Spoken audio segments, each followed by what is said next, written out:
Lorsque nous sommes retournés au Bergone au mois de mai, les couleurs, les sons, les paysages, tout avait changé. Le troupeau, lui aussi, était impatient d'en profiter.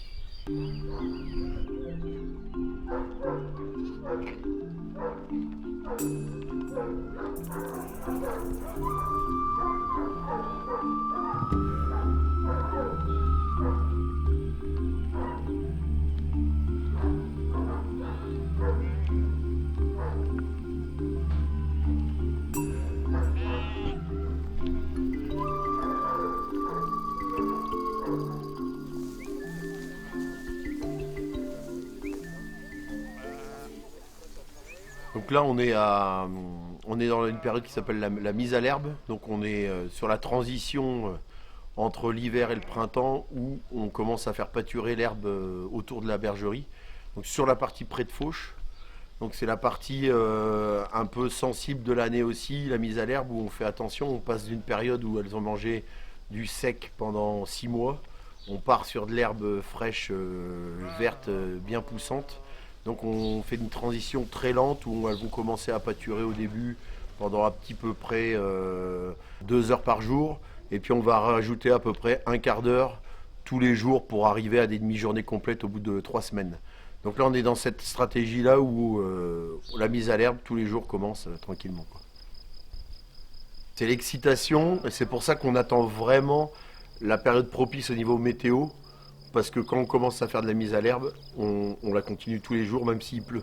Donc par contre, on essaye de toujours trouver un créneau où on peut avoir du beau temps pendant au moins 5-6 jours. Et là, derrière, les brebis vont le demander, le réclamer tous les jours dans leur ration, et c'est important.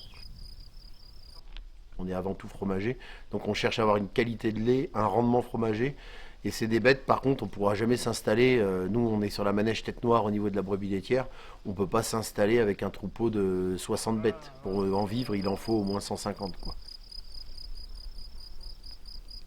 Ici, on a la chance, sur le plateau de Rotor, d'avoir un joyau, hein, c'est nos prairies fleuries. On a vraiment des prairies naturelles.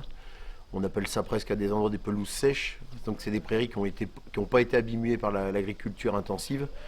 C'est des prairies qui, à un moment donné, si on commence à amener trop de lisier, trop de fumier en quantité chaque année, on va avoir plus que de la graminée, on perd tous ces cortèges de fleurs qui font la beauté de ces prairies. Donc la beauté visuelle, mais surtout la valeur pâturée par les bêtes, parce qu'on a des légumineuses dans les prés, donc on est à peu près à 30-40% de légumineuses naturellement dans nos prairies. Là, on est sur les derniers jours de pâture sur ces prairies-là, parce qu'après ça va être trop, elles risquent plutôt d'abîmer. Et d'ici le mois d'août, on aura plus de passage du tout des bêtes sur ces prairies-là. On laisse repousser bien le foin. Et là, on aura un foin dense, décalé dans la pousse, pour pouvoir, même au mois d'août, alors que tout le monde a fini de faucher ici normalement au 15 août, et ben nous, on aura encore la possibilité de faucher tardivement, mais pour qu'il y ait quand même de la graine qui retombe au sol sur certaines des fleurs qu'on veut privilégier dans les prairies, quoi.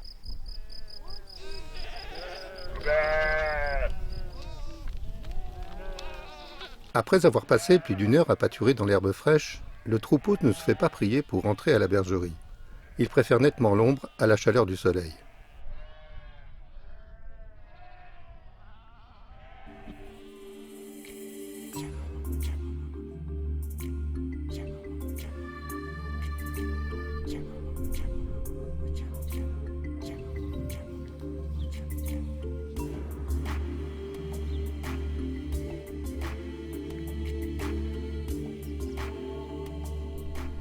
Quand nous passons à la visite du jardin, un drôle de spectacle nous attend.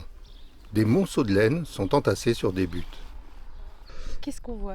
Là, on voit une butte de culture qui date déjà depuis qu'il y a 5 ans, où en fait on a amassé des branches de bois au fond. On a remis un mulching, un mélange un peu de foin, d'herbe et tout ça. Et on a remis notre terreau. Là, ce qu'on voit, c'est carrément notre terreau. Il y a d'ailleurs de la vie dedans. La belle terre toute noire. Voilà, où en fait c'est notre fumier en fait qu'on laisse composter. Au bout de 2 ans, il est déjà bien cette couleur noire, bien composté. Du coup voilà, on l'a mis sur cette butte, on a remis du foin par-dessus Et après, pour finir les cultures, on a remis notre laine. Notre laine, elle sert de paillage en fait. À la fois, elle va maintenir les plantes au frais, garder l'humidité. Et du coup, moi, ça va me faire gagner du temps, moins de travail au niveau de l'arrosage, du désherbage. Et du coup, cette vieille laine, je l'enlève. Et là, je vais la mettre sur notre haie, en fait. Ça va maintenir aussi la faune. Voilà, ça va aider à tout ça, quoi. On va l'enlever, je vais retravailler un petit peu ma butte et remettre de la nouvelle laine de cette année qu'on a tondue. Voilà, c'est reparti, on va pouvoir planter.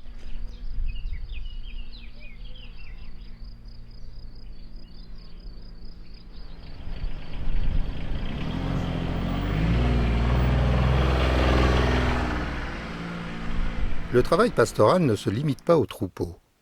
Les bergers sont aussi des sculpteurs de paysages, en mode raisonné et éco-responsable. Pierre et sa fille Margot préparent l'édification d'une haie pour protéger les prairies des vents dominants. Et ben là, en fait, ce qui est intéressant ici, c'est que on est sur des zones plein ouest. Donc nous, on a les vents d'ouest qui sont quand même assez impressionnants ici, malgré qu'on ait déjà beaucoup de bosquets. C'est des vents rasants qui ont tendance à être un peu accélérés par les mouvements assez faciles du terrain, là, du relief. Donc nous, on s'était dit que c'était intéressant de remettre en place de la haie, surtout qu'on est sur des grands espaces enherbés où il n'y a pas forcément de gêne au niveau mécanique, et on trouvait que c'était quand même vachement intéressant au niveau bocager de remettre ça, déjà pour la biodiversité, au niveau des oiseaux, reptiles, et puis derrière nous, ça nous fait dans tous les cas des coupures de vent pour le bétail qui pâture ces prés-là, quoi.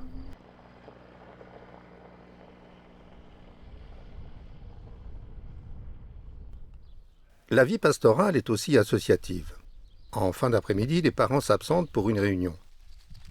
Leurs filles prennent la bergerie en main. Je suis impressionné par leur maturité et leur connaissance de l'art d'être berger. Le troupeau peut partir alors pour la deuxième sortie de la journée.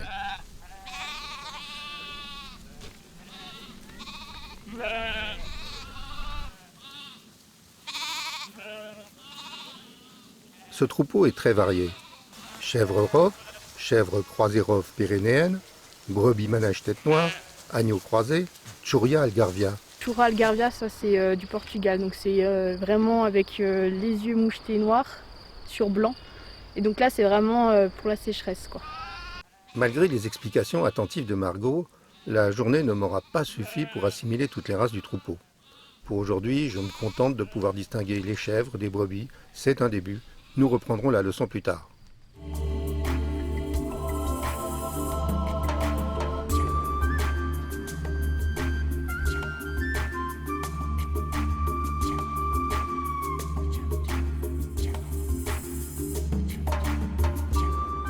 On est arrivé ici à 13 ans avec déjà notre troupeau de brebis. Donc la race, c'est les manèges tête noire, donc vous verrez sur la porte à droite là.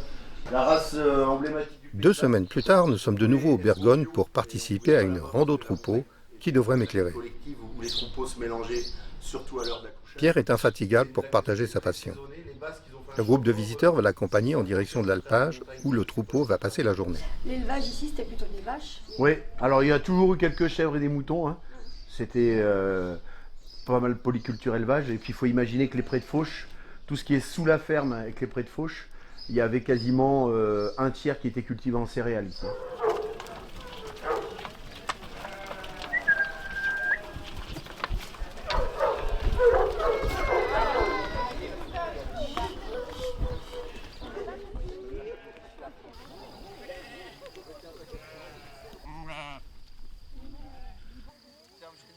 Quand on a les chèvres au milieu des brebis, c'est quand même sympa, quoi. Et du coup, vous faites du fromage avec du lait de vache aussi? Non, il n'y a pas de vache sur la ferme. Non, mais justement, vous disiez... Ah non, vous faites... Ouais, on fait soit chèvre, soit brebis, soit mix. Ah, j'ai cru que c'était... Voilà. Que l'on soit urbain ou campagnard, au cours de la balade, Pierre réserve toujours quelques questions simples à ses invités. C'est un test d'apprentissage. Donc déjà, est-ce que vous avez fait la différence entre les chèvres et les brebis?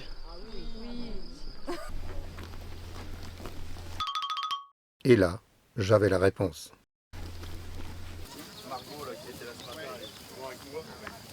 La ferme, Le gros avantage pourquoi on est venu ici, c'est qu'il y a du foncier. Il y a beaucoup de foncier. On est à 156 hectares ici. Et on est la plus petite ferme en élevage du coin.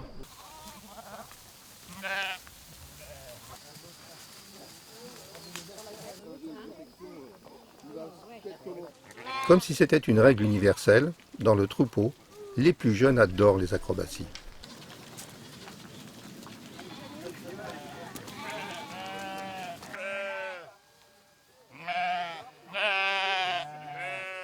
Arrivés à la croix des Terments, nous sommes à l'ancienne limite du royaume de Savoie. Là, on a préparé le sol pour on va planter 1,4 km de haies. Les larges combes sont typiques dans cette partie du Jura.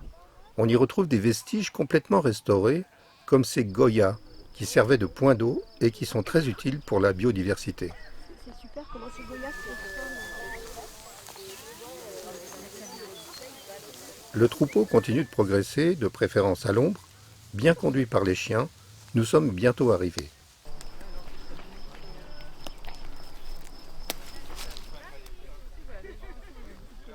Pour le troupeau, la randonnée s'arrête provisoirement dans un parc fermé où il passera la fin de la journée. Tous les soirs, vous défaites votre parc et vous en refaites un autre pour le lendemain. Voilà, on essaye toujours de le changer, dans tous les cas, le parc quasiment tous les jours. On arrive des fois à laisser 2 jours les bêtes, ou on va dire 2 repas, donc ça peut être que 2 parcs de jour, mais par contre il y aura toujours un nouveau parc de nuit. Donc on est toujours sur cette avancée-là. Là on fait du passage rapide, le but c'est qu'elles viennent juste manger rapidement l'herbe, pour que ça permette de couper la pousse, et puis que ça se redensifie pour que pendant l'été on ait encore une prairie bien verte qui est bien ressortie au milieu de la bûche. T'as une belle casquette, toi, il faudra me la prêter. Pour les randonneurs, c'est l'heure du retour à la bergerie, récompensée par la table d'hôte des bergers. La rando troupeau ne laisse personne indifférent, tout comme les produits à déguster sur place. On a eu nos thés verts, framboises et pêche de vigne. La balade nature, c'est super, aussi bien faune et flore. Les propriétaires sont extra. On apprend aussi sur le comportement quand même des chèvres et des moutons, ce qu'il leur faut, etc. Et puis je trouve que cette rando troupeau nous emmène dans des coins, c'est pas les chemins balisés, ce sont les prairies. Non, c'est un énorme travail. Il faut être passionné et je pense que c'est pas n'importe qui peut faire ce métier. Il faut vraiment avoir ça dans la peau. Et lui, il a ça dans la peau. Elle et lui, on fait un métier de passion. On n'a pas fait trop chaud là-dessus. L'entrée, elle, est inattendue. Une soupe d'ortie est servie à la tablée. Les 2 feuilles du bas. Parce que même si elle est fibreuse, moi je la blanchis. Non. C'est la dernière que j'ai faite. Pour les plus courageux et les bergers, la journée n'est pas terminée. Il faut aller chercher le troupeau au parc pour le redescendre à la bergerie pour la nuit. Le trajet passe par le raccourci de la forêt.